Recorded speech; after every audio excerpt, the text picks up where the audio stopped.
It's no longer news that so many people have found their soulmate on dating apps and social media. Yes, whereas some people also have found a handful of heartbreaks from the same dating apps and sites. In this video, I'm going to be giving you tips on how to successfully find your soulmate from dating apps and social media. Number one problem in finding true love in dating sites is that there are a whole lot of fraudsters. They're trying to take advantage of the fact that you are looking for a soulmate to dupe you. Yes, they will just appear as if they are looking for true love too, and then in the end they attempt to scam you of your hard-earned money. And then there are a whole lot of unserious people out there who are just looking for sex rather than relationship.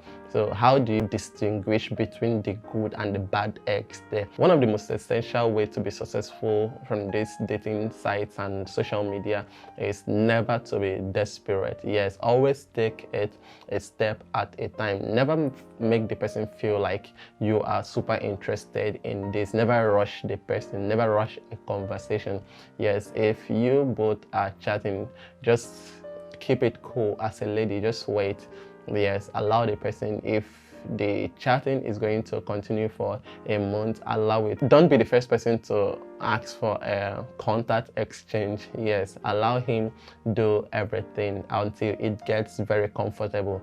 Yeah, so just start up chatting, chat once in a while, then don't ever accept an invitation from a chat. Yes, if someone invites you from a dating app or from a social media platform, don't just honor that invitation. It doesn't matter where the venue is gonna be. If he is proposing coming over to your side or you going to his place, don't accept that right from chat. Yes, it should come gradually. After chat, he should ask for your contact. There should be a exchange of contact and then a phone call. Yes, he should be able to call you, because oftentimes most people are just good in engaging in a conversation via chat, but they cannot call. But you need to you need to engage in a phone call with the person, at least hear the person out, hear the voice, know how he talks. I'm not saying that chat is irrelevant, but it should be balanced. You cannot just accept someone that just maybe, hi, can I have your contact? No, there should be some normal chat conversations, yes, before the exchange of contact first. And then when you've exchanged contact, even if the person is in the same street with you but you've not seen him, even if it's the same area, the same state or country, it doesn't matter, but you have to apply some security measures. Yes, no matter how much the person promised you that they love you, no matter how much you've talked, or no matter the number of times you've talked on phone with this person, don't just go there, don't enter uncomfortable places. Don't go to venues that you don't know, especially on the first meeting. Don't just accept the person's house as the first meeting point. Yes, and most times as a lady, it's safer asking him to come over. Yes, it's safer. And of course, as a guy, moving from one place to the other should be easier for you and more comfortable for you than the girl. So as a lady, just allow him come see you, and don't choose your home as well. No matter how safe your home might be, don't just bring him straight to your house that you're feeling secure there. No, choose other open places to go on and meet him, because for now you just know him from the social media. You don't really know him physically. You don't know what he's capable of doing. You don't know the kind of person he is. And then while on a date with him, it is important to engage in healthy conversations. You should be able to ask some revealing questions.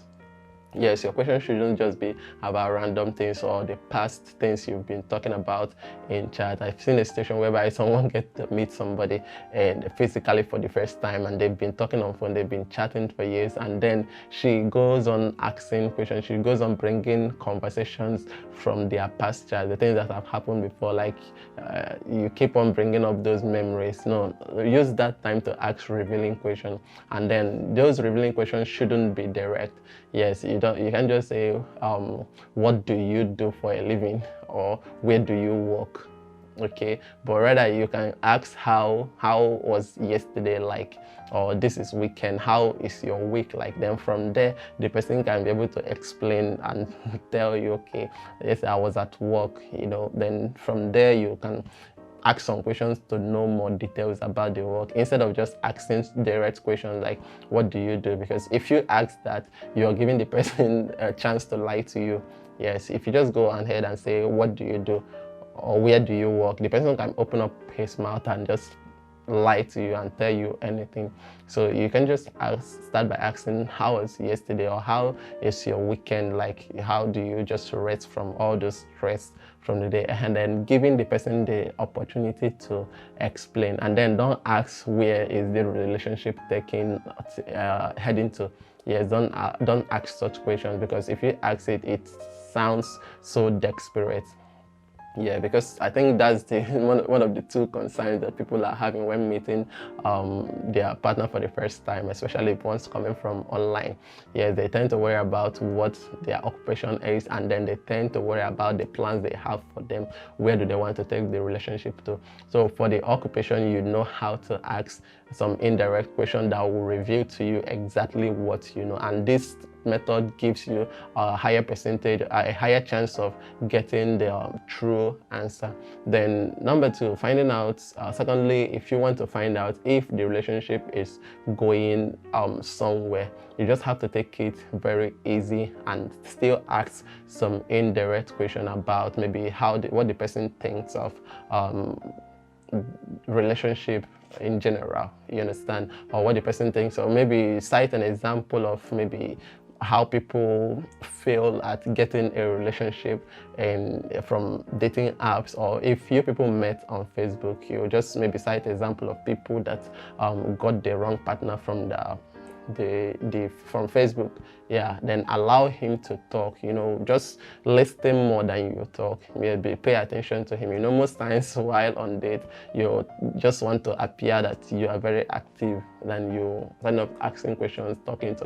Just bring up a conversation, then pay attention. You will see that every question that you have will be revealed in the course of the conversation. And then be very, very conscious and always have safety in mind. And I hope and wish you the best adventure out there. Thank you for watching this video, and if you liked it, give it a thumb up, and then subscribe to my channel for more videos, because I'm dedicated in making sure that you have a healthy relationship.